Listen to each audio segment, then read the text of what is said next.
Ang pangunahin po na tutulungan natin yung pong nagtatrabaho na sasabi nating legal, no? Mm. Pero hindi rin po natin isasara ang ating pintuan dun sa mga manggagawang Pilipino na naging biktima ng pagtatrabaho sa mga illegal na pogo.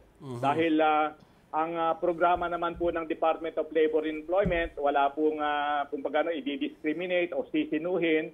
Basta po mapaloob sila doon sa kategorya na sila po ay displaced worker, disadvantaged sector, tutulungan po ng Department of Labor and Employment.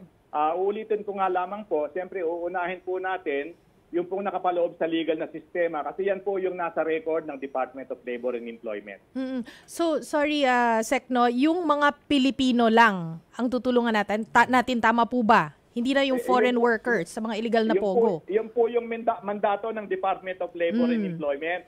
Kung meron man pong serbisyo na pwede kami maipagkaloob doon po sa mga foreign workers, no, na illegal na nagtatrabaho dito, siguro po pakikipag-ugnayan doon sa mga appropriate or related na ahensya na pwede pong magbigay sa kanila ng tulong, either advisory o kaya naman pagpapagaan po ng kanilang pagbabalik sa kanilang sariling lugar dahil sila po ay makukonsider na illegal alien o illegal mga foreigners po na walang tamang dokumento.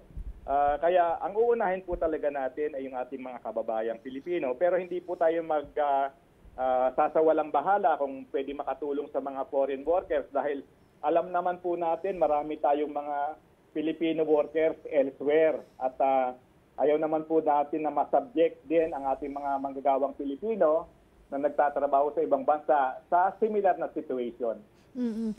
Meron po ba kayong just very quickly parang bullet point form siguro Sec yung yung proseso or yung aasahan ng ating mga displaced workers especially doon sa mga legal or internet gaming licensees, no, yung mga legal pogos?